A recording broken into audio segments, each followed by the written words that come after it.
आपल्यासोबत आहेत भाजपाचे प्रवक्ता शिवराय कुलकर्णी सर. काय सांगाल सर, या जी आज महारॅली निघितली, आता मोठ्या प्रमाणात जनसैलाब या महारॅलीमध्ये सामील झालाय?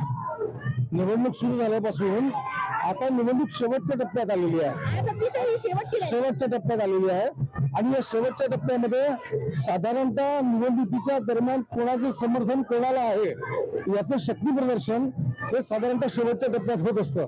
आणि आज या अंबा गेटच्या आतमध्ये, जवाहर गेटच्या आणि अंबा गेटच्या आतमध्ये म्हणजे परकोटाच्या आत जुन्या शहरामध्ये असं म्हणतात की तिथून माहोल सुरू होतो आणि तो शहरामध्ये पसरतो. तर आज त्या जुन्या शहरामध्ये सुलभाताई खोडकेंना किती प्रचंड जनसमर्थन आहे याचा प्रत्यय या अभूतपूर्व रॅलीने आलेला आहे. आज अतिशय प्रचंड स्वागत सुलभाताईंचं गेटच्या आतमध्ये होत आहे.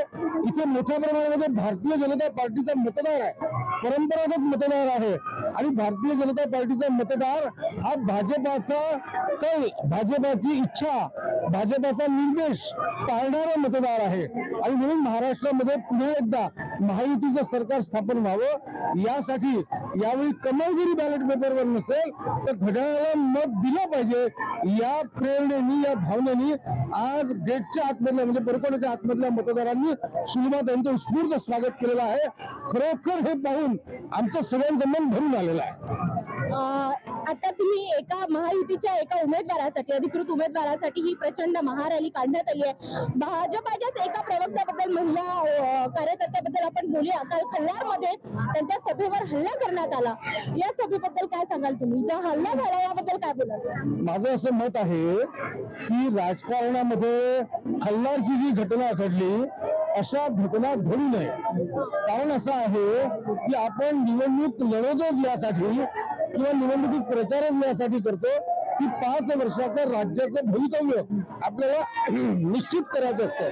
आणि अमरावती जिल्ह्याला शिक्षण महर्षी डॉक्टर पंजाबराव देशमुख यांची पार्श्वभूमी आहे. त्यांचा हा लोकसभा मतदारसंघ राहिलेला आहे.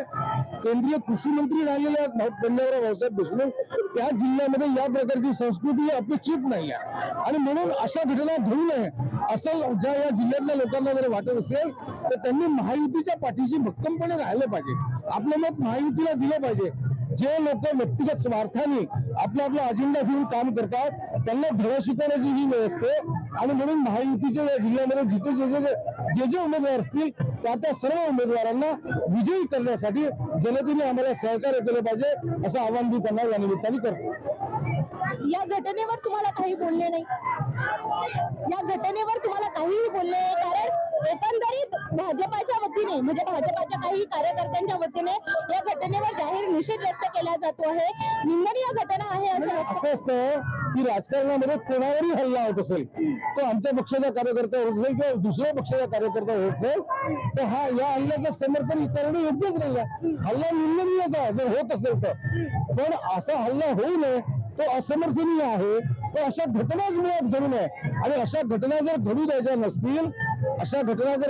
नसतील, म्हणून मी तुम्हाला सांगतो वारंवार की महायुतीला मतदान करणे, महायुतीची ताकद मजबूत करणे हेच यावरचं सक्षम उत्तर